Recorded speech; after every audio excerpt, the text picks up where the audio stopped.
192 वैदिक राजवंश। वो लड़की एक बार फिर युवान की तरफ ऐसे देखने लगी जैसे किसी पागल को देख रही हो। वो उसकी तरफ देखते हुए बोली, नाम जानकर क्या करोगे? युवान उसकी तरफ देखते हुए बोला, तुम्हें नाम से बुलाऊंगा और क्या। तुम्हें लड़की बोलते हुए अच्छा नहीं लगेगा ना, इसलिए मैंने तुमसे तुम्हारा नाम पूछ लिया। उद्धरण चिन्ह। अब आगे। वो लड़की एक बार फिर युवान की तरफ अजीब निगाहों से देखते हुए बोली, नताशा। युवान अपनी टिमटिमाती आंखों से नताशा की तरफ देखने लगा। उन्हें देखकर ऐसा लग रहा था जैसे युवान कोई छोटा बच्चा हो और नताशा कोई टीचर। वह नताशा की तरफ देखते हुए बोला, हाय नताशा मैं। उद्धरण चिन्ह। उसने इतना ही कहा था तभी उसे अपने कानों पर नताशा की आवाज आई, युवान। युवान अपनी अचरज भरी निगाहों से नताशा को देखने लगा। नताशा के मुंह से अपना नाम सुनकर युवान किसी छोटे बच्चे की तरह खुश हो गया और स्माइल करते हुए बोला, तुम्हें मेरा नाम कैसे पता है? उद्धरण चिन्ह। फिर अपने सिर पर मारते हुए बोला, अरे मैं भी ना बेवकूफ़ों वाले सवाल पूछ रहा हूँ। मैं हूँ ही इतना हैंडसम और स्मार्ट कि कोई चाह कर भी मेरा नाम भूल नहीं पाता, है ना? युवान ने नताशा की तरफ आस भरी निगाहों से देखते हुए कहा तो नताशा ने उसकी उम्मीदों पर पानी फेरते हुए कहा, तुम इतनी बार अपना असाइनमेंट करना भूल चुके हो कि मजबूरन मुझे तुम्हारा नाम याद हो गया है। उद्धरण चिन्ह। नताशा की बातें सुनकर युवान का चेहरा छोटा सा हो गया। वो उसे छोटी आंखों से घूरते हुए बोला, देखो तुम इस तरह मेरी बेइज्जती नहीं कर सकती। माना कि मैं असाइनमेंट करने भूल जाता हूँ क्योंकि मुझे बहुत से काम होते हैं। नताशा मन ही मन युवान पर हंसते हुए उसकी तरफ देखकर बोली, हाँ अपनी पेट पूजा करने से तुम्हें फुर्सत मिले तब न तुम्हें असाइनमेंट करने का टाइम मिले। उद्धरण चिन्ह। नताशा ने ये बहुत धीरे कहा था, पर फिर भी युवान ने कुछ कुछ सुन लिया। वह उसकी तरफ घूरते हुए बोला, कुछ कहा तुमने? नताशा ना में सिर हिला देती है और दोबारा उनसे असाइनमेंट मांगने लगती है। युवान कुछ सोचकर अपना दिमाग लगाते हुए बोला, नताशा एक बात बताओ, क्या तुमने अपना असाइनमेंट कर लिया है? उद्धरण चिन्ह। नताशा युवान की तरफ देखते हुए बोली, पर तुम ये जानकर क्या करोगे? युवान बोला, अरे तुम बताओ तो सही, तुम बात बात पर अपने सवालों की तोप क्यों छोड़ने लग जाती हो? उद्धरण चिन्ह। नताशा ने हाँ में सिर हिला दिया। तो युवान उसकी तरफ देखते हुए बोला, तो तुम एक काम करो, तुम मेरा भी असाइनमेंट कर दो। बदले में मैं तुम्हें ढेर सारी चॉकलेट्स दूंगा। युवान ने नताशा को चॉकलेट का लालच देते हुए कहा। उसका ऑफर सुनकर नताशा उसे छोटी आंखों से घूरते हुए बोली, तुम्हें मैं क्या छोटी बच्ची नजर आती हूँ जो तुम मुझे चॉकलेट ऑफर कर रहे हो? युवान उसकी तरफ देखते हुए बोला, ओह तो तुम्हें चॉकलेट्स पसंद नहीं? तुम ऐसी पहली लड़की हो जिसे चॉकलेट्स पसंद नहीं। ठीक है तुम मुझे बता दो कि तुम्हें क्या पसंद है, मैं तुम्हें वही दे दूंगा। नताशा अपनी 2 उंगलियों से अपना माथा रब करने लगी और मन ही मन बोली, पता नहीं आज किस बेवकूफ़ और बातूनी इंसान से पाला पड़ गया। अगर थोड़ी देर और यहाँ रुकी तो ये पक्का मेरा दिमाग खा जाएगा। ये बोलकर वह युवान से कुछ कहे बगैर ही वहाँ से जाने लगी। युवान उसे आवाज़ देता रह गया, अरे नताशा तुम कहाँ जा रही हो? उद्धरण चिन्ह। तभी उसे अपने ऊपर किसी की घूरती हुई निगाहें महसूस की। उसने पलट कर देखा तो ये शौर्य था जो अपनी कमर पर हाथ रख कर न जाने कब से उसे अपनी तीखी नज़रों से घूर रहा था। शौर्य युवान से शिकायत करते हुए बोला, ब्रो तू उस लड़की के लिए मुझे इग्नोर कर रहा था। उद्धरण चिन्ह। युवान उसके गले में हाथ डालते हुए बोला, अरे नहीं यार, मैं तो बस असाइनमेंट का जुगाड़ कर रहा था। पर शायद नताशा को चॉकलेट्स पसंद नहीं है, इसलिए तो बिना कुछ बोले ही चली गई। शौर्य युवान को देखते हुए बोला, नहीं, वो तेरी बचकानी हरकतों को देखकर इरिटेट हो गई इसलिए भाग गई। उद्धरण चिन्ह। युवान खुश होते हुए बोला, अच्छा ही हुआ ना, अब हमें असाइनमेंट करने की ज़रूरत ही नहीं पड़ेगी। शौर्य युवान से हाई फाई करते हुए बोला, बहुत भूख लगी है ब्रो, चल कैंटीन चलते हैं। युवान ने भी अपना पेट सहलाया और दोनों कैंटीन की तरफ जाने लगे। वहां पर युविका अपने क्लासमेट नितिन और प्रिया के साथ पहले ही मौजूद थी। युविका उन सबको कुछ बता रही थी। नितिन की निगाहें युविका पर ही थी। शौर्य ने ये नोटिस कर लिया। वह नितिन को अपनी खतरनाक आंखों से घूरने लगा। नितिन का यूं युविका को देखना शौर्य को कुछ पसंद नहीं आ रहा था। युवान और शौर्य भी युविका के सामने वाले चेयर पर बैठ गए। युवान अपने लिए खाना ले आया और बेशर्मों की तरह अकेले खाने लगा। युविका और शौर्य उसे शिद्दत से घूरने लगे। वहीं नितिन और प्रिया अपनी हैरानी भरी निगाहों से युवान को देखने लगे, जिसे वहां पर बैठे किसी भी इंसान से कोई फर्क नहीं पड़ रहा था। उसका पूरा ध्यान खाने पर था। युवान सैंडविच की एक बाइट लेते हुए एक नज़र शौर्य और युविका की तरफ देखते हुए बोला, तुम दोनों मुझे ऐसे क्या देख रहे हो? माना कि मैं बहुत गुड लुकिंग, क्यूट और स्मार्ट हूँ, पर इसका ये मतलब नहीं है कि तुम दोनों मुझे सरेआम देखो। उद्धरण चिन्ह। युविका युवान को घूरते हुए बोली, भाई अगर खुद की तारीफ करने का कोई अवार्ड होता ना तो पक्का वो आपको ही मिलता। शौर्य युवान की तरफ घूरते हुए बोला, युविका इज राइट। कैसा दोस्त है तू, तेरे सामने इतने भूखे लोग बैठे हैं फिर भी तुझे अपने पेट की पड़ी है। उद्धरण चिन्ह। युवान पर तो जैसे उनकी बातों से कोई फर्क ही नहीं पड़ रहा था। वह खाते हुए ही बोला, इसमें मैं क्या करूं अगर तुम लोग भूखे बैठे हो तो। सबने एक एक नज़र युवान को घूरा, फिर काउंटर की तरफ जाकर अपने लिए डिशेज लेने गए। वहां पर भी नितिन युविका पर इंप्रेशन जमाने की कोशिश कर रहा था। शौर्य युविका की तरफ देखते हुए बोला, युविका तुम जाकर बैठो, मैं हम दोनों के लिए खाना लेकर आता हूँ। युविका ने हाँ में सिर हिलाया और टेबल की तरफ चली गई। नितिन बस उसे देखता रह गया। फिर पांचों अपना पेट भरने लगे। लंच खत्म करके जैसे ही वे अपने क्लासरूम की तरफ जाने वाले थे तभी एक अनाउंसमेंट हुई। पांचों का ध्यान उस तरफ चला गया। आज कोई पर्सनैलिटी उनके कॉलेज में आने वाला था। ये अनाउंसमेंट बस उसी की थी। ये सुनकर उन सबको कोई हैरानी नहीं हो रही थी, क्योंकि उनका कॉलेज था ही इतना प्रेस्टिजियस कि लगभग हर महीने कोई ना कोई विजिट करने आ ही जाता था। युवान, युविका और शौर्य ने इसे नॉर्मल ही एक कॉलेज विजिट की तरह लिया। युविका युवान और शौर्य की तरफ देखते हुए बोली, ये बिजनेसमैन को कोई काम धंधा नहीं है क्या, जो हर बार टहलते टहलते कॉलेज आ जाते हैं। यक्षित भाई को देखो कितने बिजी रहते हैं, बड़ी मुश्किल से अपनी फैमिली के लिए टाइम निकालते हैं। उद्धरण चिन्ह। तीनों कॉलेज के बड़े से ऑडिटोरियम की तरफ चले गए और एक तरफ बैठ गए। थोड़ी ही देर में कॉलेज के पार्किंग लॉट में 3-4 इंपोर्टेड कार्स की लाइन लग गई। जो पर्सनैलिटी आज कॉलेज विजिट करने वाला था वो यही था।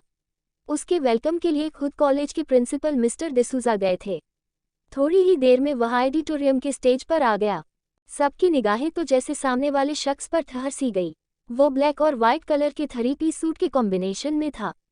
वाइट शर्ट, नीचे black formal pant, black colour की ब्लेजर और हाथों में expensive wrist watch, black leather shoes.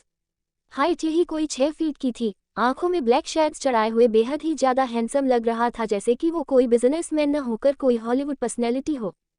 College की लड़कियां तो उस बंदे को देखकर ठंडियां भर रही थी, क्योंकि दिखने में वह बेहद ही डैशिंग और स्मार्ट लग रहा था।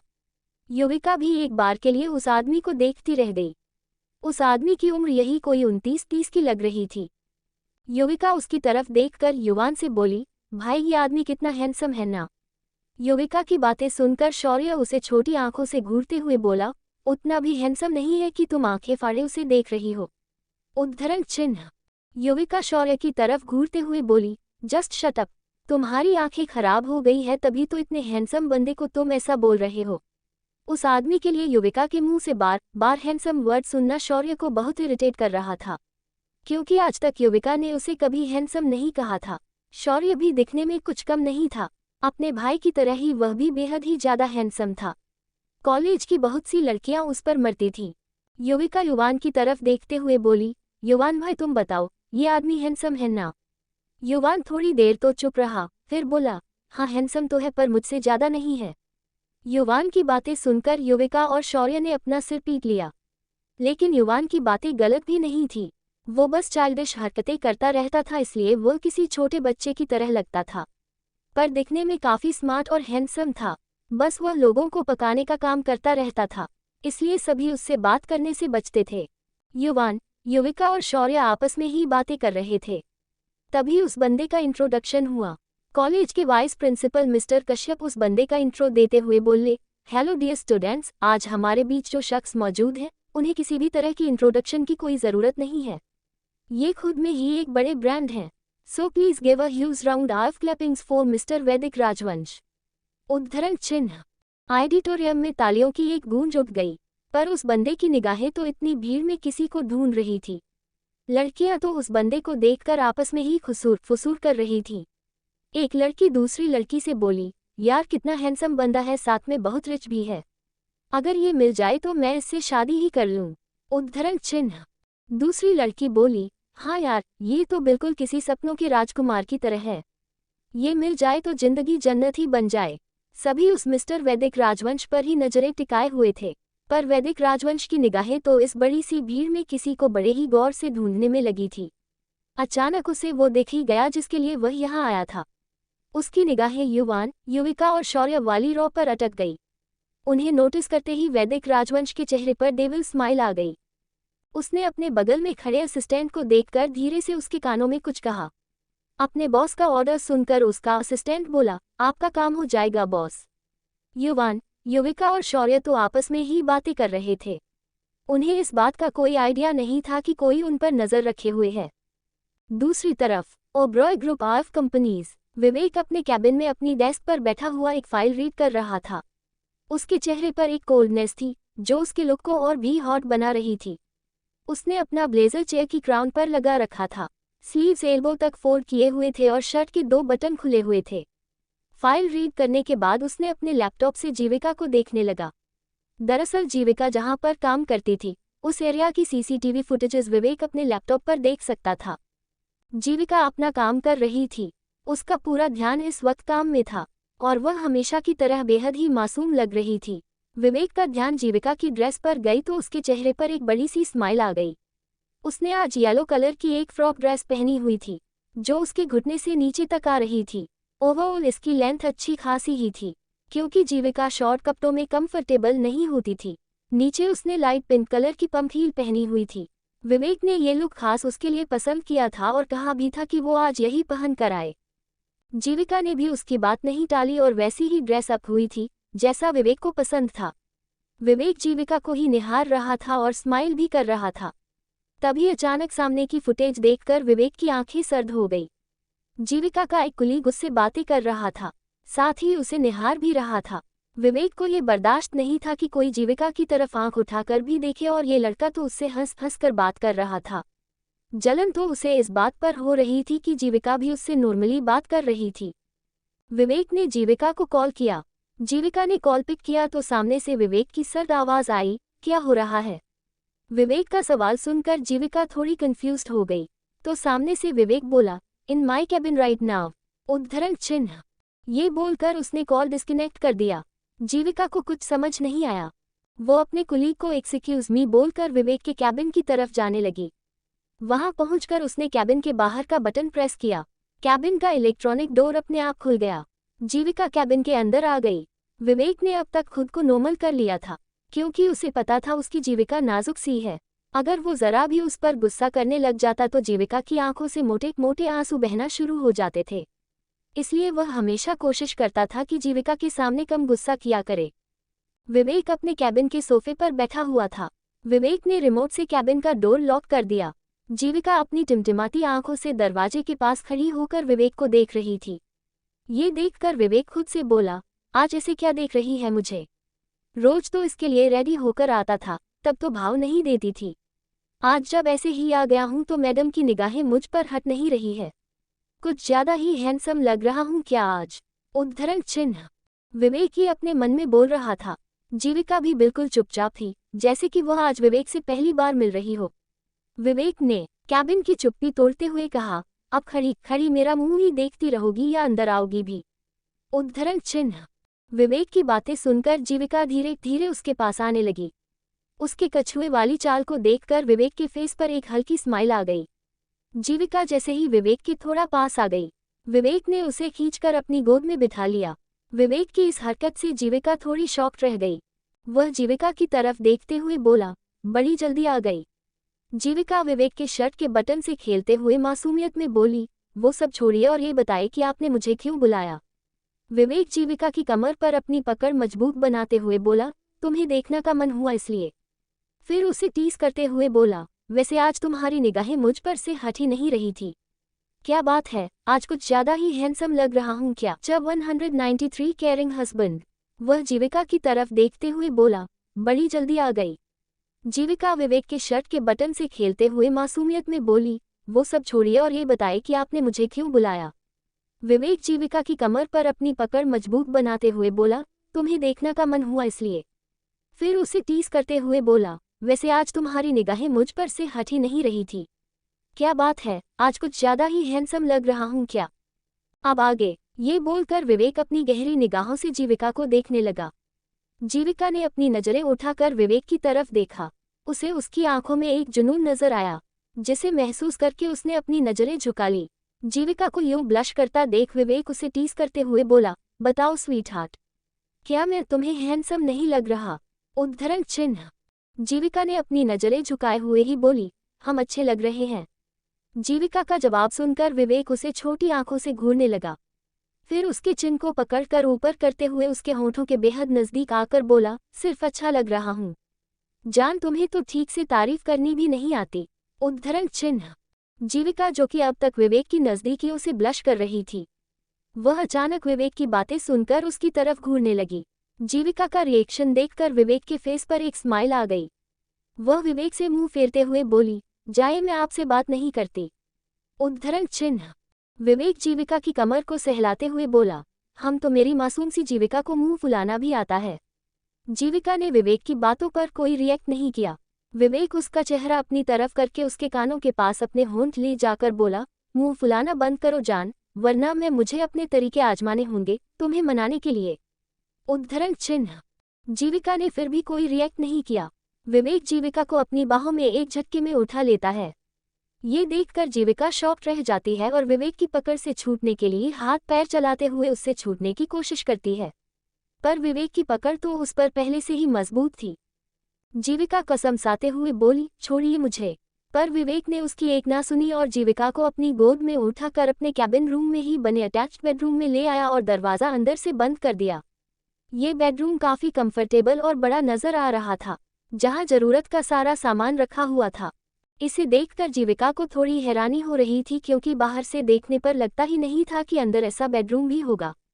फिर अचानक से वह विवेक की बाहों से छूटकर नीचे उतर जाती है। विवेक की पकड़ उस पर ढीली हो गई थी, बस इसी बात का फायदा जीविका ने उठाया। विवेक उसे छोटी आंखों से घूरते हुए उसके करीब जाते हुए बोला, जीविका चलो वापस आओ। उद्धरण चिन्ह। जीविका ने मासूमियत से नामे सिर हिला दिया। ये देखकर विवेक की आंखें छोटी हो गईं। वह जीविका को घूरते हुए जल्द ही उसे पकड़ लेता है और उस मुलायम बेड पर उसे पटक देता है। फिर खुद भी जीविका के ऊपर आ जाता है। वह जीविका के बिखरे बालों को उसके कान के पीछे करते हुए बोला, कुछ ज्यादा ही शैतान नहीं हो गई हो तुम। उद्धरण चिन्ह। जीविका अपनी टिमटिमाती मासूम आंखों से विवेक को देखने लगी। एक बार फिर जीविका की मासूमियत पर विवेक को प्यार आ रहा था। उसने झुककर आहिस्ते से जीविका के होठों को अपने होठों के गिरफ्त में ले लेता है और उसे धीरे से बहुत ही सॉफ्टली किस करने लगा। जीविका अपनी आंखें बंद करके विवेक के होठों को अपने होठों पर फील करने लगी। धीरे धीरे जीविका भी विवेक का साथ देने लगी। वक्त के साथ विवेक की किस और भी ज्यादा पैशनेट होती जा रही थी, पर विवेक आज उसे छोड़ने के मूड में बिल्कुल नहीं था। वह जीविका की लिप्स को शक कर रहा था। थोड़ी देर बाद उसे फील हुआ कि जीविका की सांसें भारी हो रही हैं। उसने उसे आहिस्ते से रिलीज कर दिया और उसके होठों पर अपने होंठ रखकर ही गहरी गहरी सांसें लेने लगा। जब जीविका की सांसें नॉर्मल हो गई तो एक बार फिर उसने जीविका के होठों पर अटैक कर दिया। इस बार वह बड़ी ही शिद्दत के साथ उसे चूम रहा था। जीविका इस किस के जरिए विवेक के प्यार को महसूस कर पा रही थी। ये किस लगभग 20 मिनट तक चली। जब जीविका अपनी सांसों के लिए तड़पने लगी तो विवेक ने उसके होठों को रिलीज कर दिया। उससे पहले उसने उसके होठों को जोर से बाइट कर दिया। जीविका की एक जोर की आह निकल गई। वह विवेक को खा जाने वाली नजरों से घूरने लगी। ये देखकर विवेक के चेहरे पर एक स्माइल आ गई और उसने जीविका की पतली सुराहीदार गर्दन पर अपने गर्म होंठ रख दिए और उसे शिद्दत से चूमने लगा। विवेक की मदहोशी भरी किसेस जीविका के दिल में हलचल पैदा करने के लिए काफी थे। वह विवेक की हर किस पर खुद में सिमटी जा रही थी। जीविका को किस करते हुए विवेक उसकी ड्रेस की जिप खोलकर उसकी ड्रेस को बाजुओं से सरका देता है और उसके पूरे कंधे पर किस करने लगता है। ड्रेस नीचे होने की वजह से जीविका की अट्रैक्टिव क्लीवेज साफ साफ नजर आ रही थी। विवेक को आगे बढ़ता देख जीविका को बहुत घबराहट होने लगी थी। जब उसने विवेक के हाथों को अपने ड्रेस की जिप पर महसूस किए तो उसने कसकर अपनी आंखें बंद कर ली थी। फिर हिम्मत करते हुए वह धीरे से बोली, विवेक प्लीज रुक जाए। जीविका की मीठी आवाज जब विवेक के कानों में पड़ी तो उसने खुद को रोक लिया और वापस सेंस में आ गया। उसने जीविका के चेहरे को एक नज़र देखा, फिर उसकी हालत पर। उसने जीविका के माथे को प्यार से चूम लिया और उसकी ड्रेस ठीक करते हुए उसकी जिप भी लगा देता है। जीविका अपनी टिमटिमाती आंखों से विवेक को देख रही थी। विवेक अपनी एक कोहनी को अपने सिर के पीछे किए हुए बैग का सपोर्ट ले रहा था। उसकी प्यार भरी निगाहों जीविका पर ही थी। जीविका को बहुत शर्म आ रही थी, इसलिए उसने खुद को विवेक के सीने में छिपा लिया। जीविका की इस क्यूट हरकत पर विवेक स्माइल करते हुए उसे अपने एक हाथ से अपनी बाहों में भर लेता है और नीचे की तरफ झुककर उसके बालों में प्यार से किस कर लेता है। जीविका जब अपनी गुलाबी आंखों से विवेक की तरफ देखने लगी तो विवेक उसके गालों पर प्यार से हाथ फेरते हुए बोला, जान तुम तो इतने में ही शर्मा गई, अगर आगे कुछ करूंगा तो पता नहीं तुम्हारा क्या होगा। उद्धरण चिन्ह। जीविका विवेक के सीने से लगे हुए ही उसकी तरफ अपनी टिमटिमाती आंखों से देखते हुए बोली, अगर आगे कुछ करेंगे तो मैं तड़प तड़प कर ऐसे ही मर जाऊंगी। मुझसे आपका प्यार बर्दाश्त नहीं होता विवेक। विवेक जीविका के होंठों पर एक लाइट किस करके उस पर अपनी एक उंगली रखते हुए बोला, शशिश, मैं तुम्हें मरने नहीं दूंगा। जान हो तुम मेरी, तुम्हें हमेशा अपने कंफर्ट जोन में रखूंगा। उद्धरण चिन्ह। फिर जीविका की तरफ एक नज़र डालते हुए उसे टीस करते हुए बोला, वैसे इस ड्रेस में बहुत हॉट लग रही हो तुम। लगता है पहले ही मुझे सेड्यूस करने का प्लान बनाकर आई थी। हम। विवेक की बातें सुनकर जीविका उसके सीने पर मारते हुए बोली, बड़े बेशरम हो गए हैं आप। उद्धरण चिन्ह। विवेक ने जीविका के उस हाथ को अपने हाथों में लेकर उसे प्यार से चूमते हुए बोला, जान तुमने अब तक मेरी बेशर्मी देखी ही कहाँ है। जिस दिन देख लोगी उस दिन तुम्हारी सांसों पर से तुम्हारा काबू ही खत्म हो जाएगा। विवेक की गहरी बातें सुनकर जीविका की धड़कनें वैसे ही रफ्तार लेने लगी। विवेक ने जीविका के दोनों गालों को प्यार से चूम लिया और बोला, पर तब तक के लिए तुम आज़ाद हो। जिस दिन तुम्हें अपना बना लूंगा उसके बाद तुम मुझसे बच नहीं पाओगी। जीविका इधर उधर देखने लगी। उसे इस वक्त बहुत शर्म आ रही थी। विवेक जीविका को टीस करते हुए बोला, तुम्हें पता है ना, जब तुम ब्लश करती हो तो कितनी क्यूट लगती हो। मन करता है कि तुम्हें बस खा जाऊं। उद्धरण चिन्ह। जीविका विवेक के सीने में छिपते हुए बोली, अब बस भी कीजिए आप। पर विवेक को तो अपनी मासूम सी जान को टीस करने में बड़ा मजा आता था।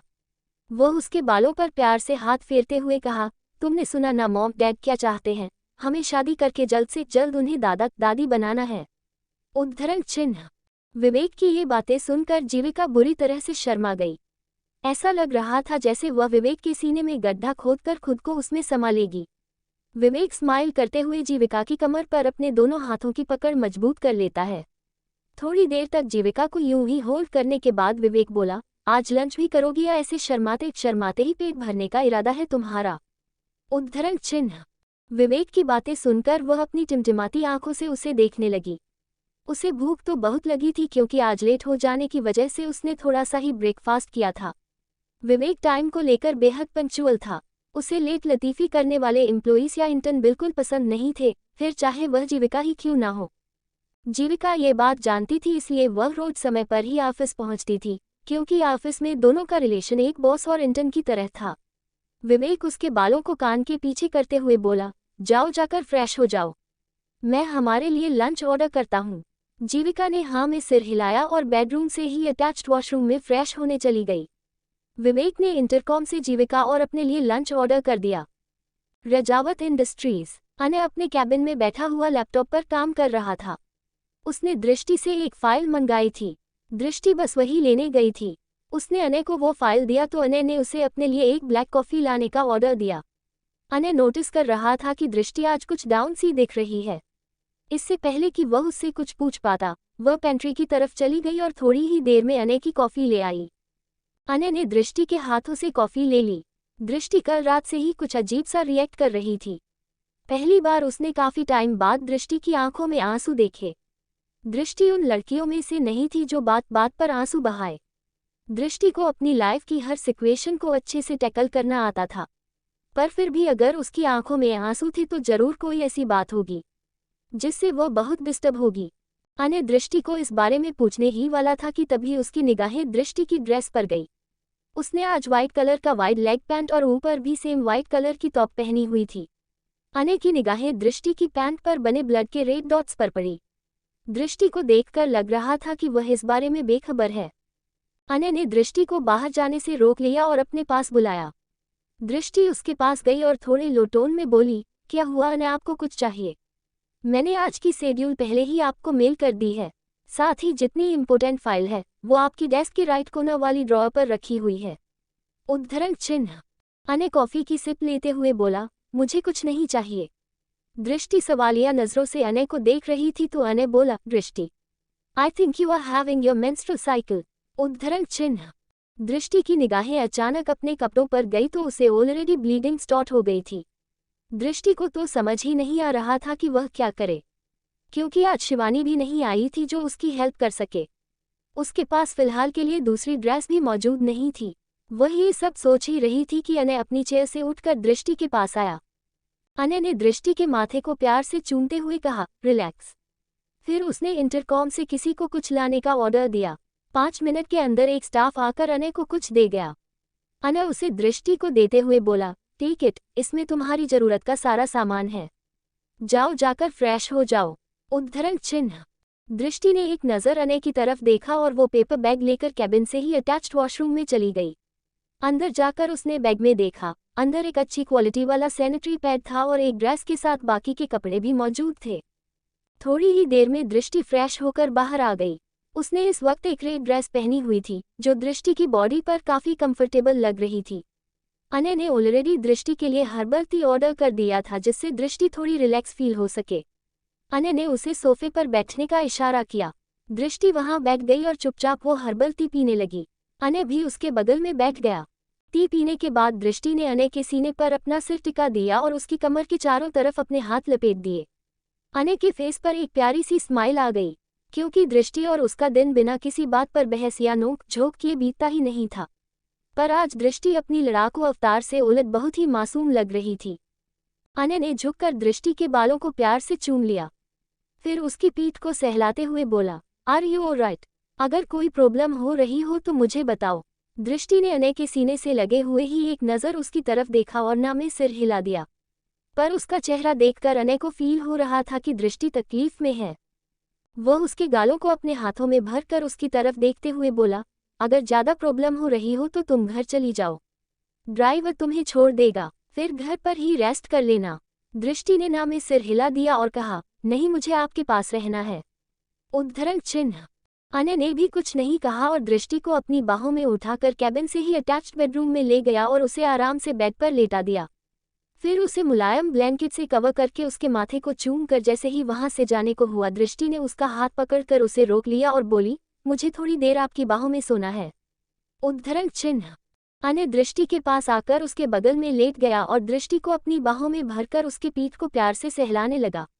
ऐसा करने से थोड़ी ही देर में दृष्टि नींद के आगोश में चली गई। अनय जानता था कि आज दृष्टि का रेस्ट करना जरूरी है, इसलिए उसे अच्छे से सुलाकर जैसे ही बेड से जाने की कोशिश की, उसने पाया कि दृष्टि ने उसके हाथों को कसकर पकड़ रखा है। जब 194 भाई बहन की क्यूट बातें। अनय दृष्टि के पास आकर उसके बगल में लेट गया और दृष्टि को अपनी बाहों में भरकर उसके पीठ को प्यार से सहलाने लगा। ऐसा करने से थोड़ी ही देर में दृष्टि नींद के आगोश में चली गई। अनय जानता था कि आज दृष्टि का रेस्ट करना जरूरी है, इसलिए उसे अच्छे से सुलाकर जैसे ही बेड से जाने की कोशिश की, उसने पाया कि दृष्टि ने उसके हाथों को कसकर पकड़ रखा है। अब आगे। अनय ने एक नज़र दृष्टि की तरफ देखा। उसके मासूम से चेहरे को देखकर उसके फेस पर एक स्माइल आ गई। दृष्टि अभी भी नींद में थी। उसने आहिस्ते से दृष्टि के हाथों से अपना हाथ छुड़ाया और उसे ठीक से ब्लैंकेट ओढ़ाकर उसके माथे को प्यार से चूमकर अपने कैबिन की तरफ चला गया। शाम का वक्त। वेद स्कूल से वापस आ चुका था। वन्या ने उसे और नन्ही ईशानी को अपने बेडरूम में सुला दिया था। वन्या इस वक्त नीचे हॉल में थी और यक्षित के ऑफिस से आने की राह देख रही थी। उनके बेडरूम में नन्ही ईशानी और उसका भाई दोनों आराम से सो रहे थे। उनके चेहरे पर इस वक्त दुनिया जहान की मासूमियत थी। तभी नन्ही ईशानी की नींद खुल गई। उसने अपनी टिमटिमाती आंखों से पहले आसपास देखा, पर उसे कहीं भी अपनी मम्मा नजर नहीं आई। ये देखकर छोटी ईशानी ने मुंह बनाना शुरू कर दिया और अचानक रोने लगी। कमरे का दरवाज़ा बंद होने के कारण बेबी के रोने की आवाज़ बाहर नहीं आ रही थी, क्योंकि कमरा साउंड प्रूफ था। नन्ही ईशानी गला फाड़कर रो रही थी। उसके रोने की आवाज़ से उसके भाई की भी नींद खुल गई। नन्हे वेद ने अपनी आंखें मीचते हुए अपनी बेबी प्रिंसेस को देखा जो कि रो रही थी। वेद बेड से उठकर वहीं आलती पालती मारकर बैठ गया और बहुत ध्यान से बेबी को देखने लगा। बेबी अभी भी रो रही थी। शायद उसे भूख लगी थी। उसे इस वक्त मम्मा चाहिए थी। वेद नन्ही ईशानी के पेट पर प्यार से थपकी देते हुए बोला, ईचू तुम लो त्यों लही हो? क्या तुम्हें भूख लगी है? वेद की प्यारी प्यारी बातें सुनकर नन्ही ईशानी थोड़ी देर के लिए तो चुप हो गई। वह अपने भाई के चेहरे को ध्यान से देखने लगी, जैसे कि वह वेद की बातें समझने की कोशिश कर रही हो। वेद जैसे ही चुप हुआ, ईशानी ने अपने निचले होंठ बाहर निकाले और अपनी गोल गोल आंखों से आंसू बहाते हुए रोने लगी। वेद उसे एक बड़े भाई की तरह प्यार से चुप कराने की कोशिश कर रहा था। वह अपने नन्हे नन्हे हाथों से नन्ही ईशानी के आंसू पोंछते हुए बोला, छोटू पीछे छे लोते नहीं होते। आप फिक्र मत करो, मम्मा अभी आ जाएगी। उद्धरण चिन्ह। ये बोलकर वह नन्ही ईशानी की तरफ झुककर उसके माथे को प्यार से चूम लेता है। ईशानी रोना बंद कर देती है, अपने से हाथ वेद के छोटे से गोल चेहरे की तरफ बढ़ाकर उसके गालों को छूने की कोशिश करती है। ये देखकर वेद के चेहरे पर एक स्माइल आ जाती है। वह थोड़ा नीचे झुक जाता है ताकि बेबी प्रिंसेस उसके गालों तक आसानी से पहुंच जाए। नन्ही ईशानी अपने भाई के सॉफ्ट गालों को अपनी मुट्ठी में भरकर उसे दबाने लगती है, जैसे कि वो वेद के गाल न होकर कोई बॉल हो। वेद नन्ही ईशानी की तरफ देखते हुए बोला, प्लीज मेरे गाल बहुत सॉफ्ट है ना। वेद की बातें सुनकर नन्ही ईशानी अपने भाई के चेहरे को गौर से देखने लगती है, जैसे कह रही हो, हाँ भाई, आपके गाल तो मेरी तरह बिल्कुल सॉफ्ट हैं। उद्धरण चिन्ह। नन्ही ईशानी अपने भाई के गाल को जोर से दबाकर बहुत खुश हो जाती है और अपने हाथ पैर चलाने लगती है, जैसे कि वह अपनी खुशी जाहिर कर रही हो। वन्या ने बेबी के साइड पिलो से बेड को कवर कर रखा था ताकि करवट लेते वक्त बेड से गिरकर उसे कोई चोट न लग जाए। नन्ही ईशानी ने वेद के गालों को जोर से पकड़ कर रखा था, जिससे वेद को दर्द भी हो रहा था। वह ईशानी के हाथों को छुड़ाने की कोशिश करते हुए बोला, पीछे छोड़ो मुझे दर्द हो रहा है। ईशानी शायद अपने भाई का चेहरा देखकर समझ जाती है कि उसे दर्द हो रहा है, इसलिए वह अपनी मुट्ठी को लूज कर देती है और अपनी नन्ही नन्ही उंगलियों से वेद के गालों को दबा रही थी।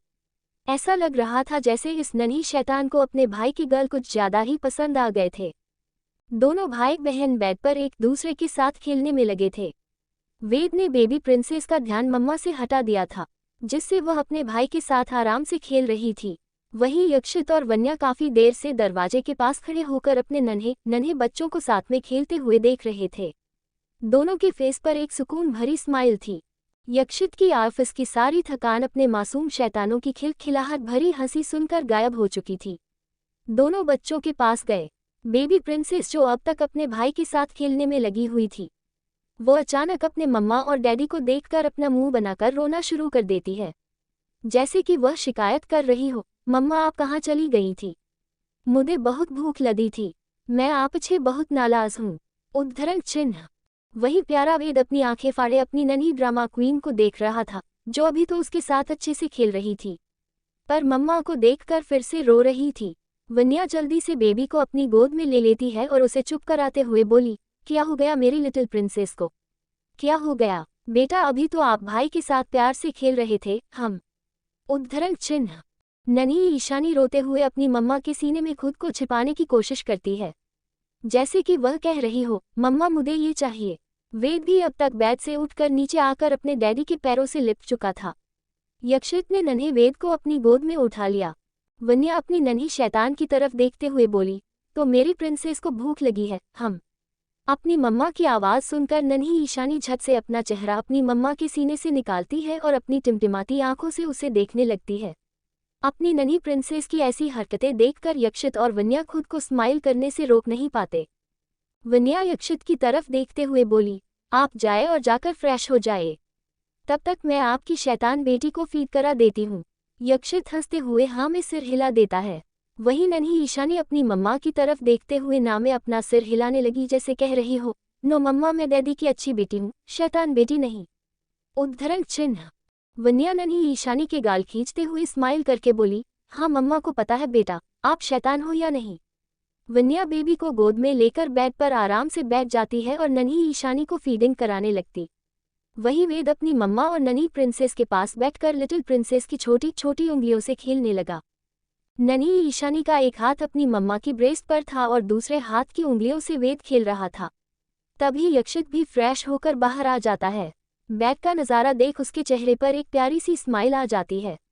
वह बेड की तरफ बढ़ जाता है। वह बेड पर बैठकर वेद को अपनी गोद में बिठा लेता है। यक्षित प्यार से वेद के सिर को सहलाने लगा। ये देखकर नन्ही ईशानी दूध पीना छोड़कर अपने डैडी की तरफ देखते हुए अपने दोनों हाथ ऊपर कर लेती है और रोने लगती है, जैसे कि वह रोकर बता रही हो, डैडी मुझे भी गोदी लो। उद्धरण चिन्ह। बेबी प्रिंसेस का ये रिएक्शन देखकर यक्षित खुद को स्माइल करने से रोक नहीं पाता। वो बेबी प्रिंसेस के माथे को प्यार से चूम लेता है और बोलता है, पहले आप अपनी भूख मिटा लो, हम फिर डैडी आपको गोदी लेंगे। नन्ही ईशानी अपने डैडी के चेहरे की तरफ ही देख रही थी, जैसे कि वह उनकी बात समझ गई हो। अचानक उसके चेहरे पर एक स्माइल आ जाती है और वह दोबारा अपनी मम्मा के सीने की तरफ पलटकर दूध पीने लगती है। वन्या कभी यक्षित को देखती, कभी अपनी नन्ही शैतान को। वो यक्षित से बेबी की शिकायत करते हुए बोली, आप देख रहे हैं ना, आपकी प्रिंसेस अभी मुश्किल से 1 महीने की है, पर शैतानी के मामले में अपने भाई को भी पीछे छोड़ देती है। उद्धरण चिन्ह। नन्ही ईशानी जो दूध पीने में बिजी थी, वह अपनी मम्मा की बातें सुन लेती है और अपनी टिमटिमाती आंखों से अपनी मम्मा की तरफ देखने लगती है। फिर अपने डैडी की तरफ देखकर नामे सिर हिलाने लगती है, जैसे कह रही हो, नहीं डैडी, मैंने कोई शैतानी नहीं की। मम्मा तो झूठ बोल रही हैं। अगर ईशानी को बोलना आता तो वह ऐसा कुछ बोलती।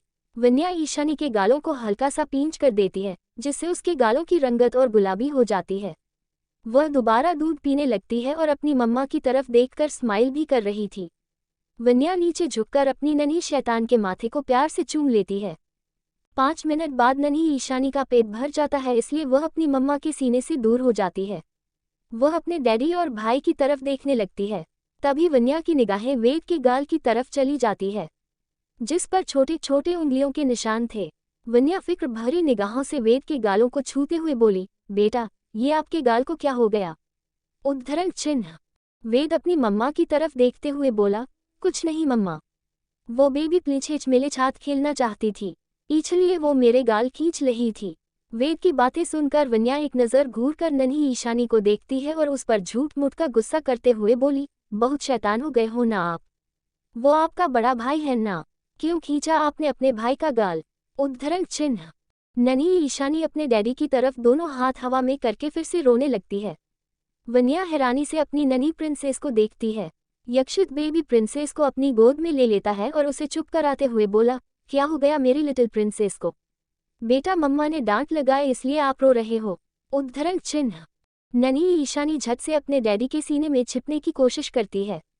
अपनी नन्ही सी शैतान बेटी की क्यूट हरकतें देखकर यक्षित उसे अपने सीने में छिपा लेता है और उसकी पीठ से हिलाने लगता है, जिससे बेबी एकदम से शांत हो जाती है। वन्या वेद को अपनी गोद में बिठाकर उसके गालों पर एक क्रीम लगाने लगी, क्योंकि नन्ही ईशानी ने वेद के गालों को अपनी मुट्ठी में कसकर पकड़ा हुआ था, जिसकी वजह से उसके नन्हे नन्हे हाथों के निशान पड़ चुके थे। वन्या वेद के सिर पर प्यार से हाथ फेरते हुए उसके एक तरफ के गाल को चूमते हुए बोली, बेटा, आपको दर्द तो नहीं हो रहा है ना? वेद अपनी टिमटिमाती आंखों से अपनी मम्मा की तरफ देखते हुए बोला, नहीं मम्मा, मुझे दर्द नहीं हो रहा, मैं तो बिल्कुल ठीक हूँ। ईचू बच मेले छात खेलना चाहती थी, उछे मेले छॉफ्ट छॉफ्ट गाल बहुत पसंद आते हैं। उद्धरण चिन्ह। अपने नन्हे बेटे की समझदारी से भरी बातें सुनकर वन्या के फेस पर एक प्यारी सी स्माइल आ जाती है। वह वेद को अपने सीने में छिपाकर उसे प्यार करती है और उसके सिर को चूम कर बोली, मेरा प्यारा बेबी बहुत समझदार है। ये बोलकर वन्या वेद के छोटे छोटे गुलाबी होठों को प्यार से चूम लेती है। वहीं वेद के डैडी और उसकी शैतान बेबी प्रिंसेस अपनी मम्मा को ही देख रहे थे, जो अपने लाडले बेटे पर अपने प्यार लुटा रही थी। इस वक्त यक्षित और नन्ही ईशानी के फेशियल एक्सप्रेशंस एक जैसे ही थे। दोनों को ही विन्यास से किस चाहिए थी। नन्ही ईशानी तो बिल्कुल अपने डैडी की कार्बन कॉपी थी, सेम यक्षित के जैसे ही रंग रूप, बस आंखें अपनी मम्मा की खूबसूरत आंखों की तरह थी। वही वेद बिल्कुल अपनी मम्मा की तरह दिखता था। वन्या दोनों बाप बेटी को अपनी तरफ देखता देख बोली, क्या हुआ, आप दोनों मुझे ऐसे क्या देख रहे हो? यक्षित वन्या की तरफ देखते हुए बोला, वाइफ, ये सरासर नाइंसाफी है। तुमने सिर्फ वेद को किस्सी दी है, मुझे और हमारी प्रिंसेस को भी तुम्हारी किस चाहिए। उद्धरण चिन्ह। नन्ही ईशानी अपने डैडी का सपोर्ट करते हुए अपनी मम्मा की तरफ अपने दोनों हाथ आगे कर देती है, जैसे कि वह कह रही हो, मम्मा, मुझे भी भाई की तरह आप अच्छे किसी चाहिए। वन्या अपनी नन्ही सी प्रिंसेस की हरकतों को देखकर मन ही मन स्माइल कर रही थी। वो सिर्फ 1 महीने की थी, पर उसका छोटा सा दिमाग अभी से काफी तेज चल रहा था। वन्या बेबी की तरफ देखते हुए बोली, अच्छा जी, अब आपको मम्मा से किसी चाहिए, हम, पर अभी तो आप डैडी की गोदी में जाने के लिए मचल रहे थे। उद्धरण चिन्ह। नन्ही ईशानी अपनी मम्मा की तरफ देखकर रोतलू सी शक्ल बना लेती है। इससे पहले कि वह रोना शुरू कर देती, वन्या जल्दी से उसे अपनी गोद में ले लेती है और उसके मुलायम गालों को प्यार से चूमते हुए बोली, शैतान। नन्ही ईशानी अपनी मम्मा के गालों की तरफ देखकर खिलखिलाकर हंस पड़ती है और मम्मा के सॉफ्ट सॉफ्ट गालों से खेलने लगती है। फिर यक्षित वन्या की तरफ देखते हुए बोला, चलो बच्चों, अब आप दोनों का कोटा पूरा हो गया। अब डैडी की बारी है। वेद और नन्ही ईशानी अपनी टिमटिमाती आंखों से अपने डैडी की तरफ देखने लगे। वही वन्या उसे अपनी बड़ी बड़ी आंखों से घूरने लगी। वन्या को अपनी तरफ देखता देख यक्षित उसके कानों की तरफ झुक गया और बोला, ऐसे क्या देख रही हो वाइफी? अगर तुम्हें बाद में नहीं पछताना तो चलो जल्दी से मुझे एक किस दे दो। उद्धरण चिन्ह। अपनी मम्मा को चुप देखकर वेद अपनी मम्मा के हाथों को हिलाते हुए बोला, मम्मा आप डैडी को किसी दो ना। नन्ही ईशानी भी अपनी मम्मा की तरफ आस भरी निगाहों से देखने लगी, जैसे वह भी चाहती हो कि जल्दी से उसकी प्यारी मम्मा उसके प्यारे डैडी को किसी दे दे। यक्षित वन्या की तरफ प्यार भरी निगाहों से देखते हुए बोला, देखो हमारे नन्हे मुन्हे भी चाहते हैं कि उनके डैडी को किस मिलनी चाहिए। उद्धरण चिन्ह। वन्या समझ गई कि उसे अब यक्षित को किस देनी ही पड़ेगी। वह यक्षित के गालों को अपने हाथों में भरकर उसके होठों को आहिस्ते से चूम लेती है। ये देखकर वेद खुशी से ताली बजाने लगता है। वहीं उसके बगल में लेटी प्रिंसेस अपने मॉम डैड का प्यार देखकर खुशी से हाथ पैर हिलाने लगती है। यक्षित के फेस पर भी एक सुकून भरी स्माइल आ जाती है। तभी युवान कमरे का दरवाज़ा खोलकर धड़ाम से अंदर आ जाता है। वह अपने नन्हे मुन्हे भतीजे और भतीजी के साथ खेलना चाहता था, इसलिए वह उन्हें लेने आया था। वह यक्षित और वन्या की तरफ देखते हुए बोला, भाई भाभी मैं बच्चों को अपने साथ लेकर जा रहा हूँ, मुझे उनके साथ खेलना है। यक्षित और वन्या कुछ कह पाते उससे पहले ही युवान ने नन्ही ईशानी को अपनी गोद में ले लिया और वेद का हाथ पकड़कर उन्हें कमरे से बाहर ले जाने लगा। वन्या पीछे से आवाज देते हुए बोली, आराम से खेलना। युवान पीछे से आवाज देते हुए बोला, डोंट वरी भाभी, मैं आपके दोनों नन्हे शैतानों का ख्याल रखूंगा। वन्या जानती थी कि युवान बच्चों के मामले में लापरवाह नहीं है, वह दोनों को बहुत अच्छे से ख्याल रख लेता था। तभी वन्या की निगाहें यक्षित की तरफ पड़ी जो बेडरूम का दरवाज़ा बंद करके अपनी गहरी आंखों से वन्या को देख रहा था। वन्या यक्षित की तरफ सवालिया नजरों से देख रही थी। वहीं यक्षित वन्या के करीब आने लगा। उसने वन्या के करीब आकर उसकी कमर पर अपने हाथ कस लिए। वन्या दोनों के बीच दूरी बनाते हुए उसके सीने पर अपने हाथ रख देती है और यक्षित की आंखों में झांकते हुए बोली, मिस्टर सिन्हानिया मुझे आपके इरादे कुछ नेक नहीं लग रहे। उद्धरण चिन्ह।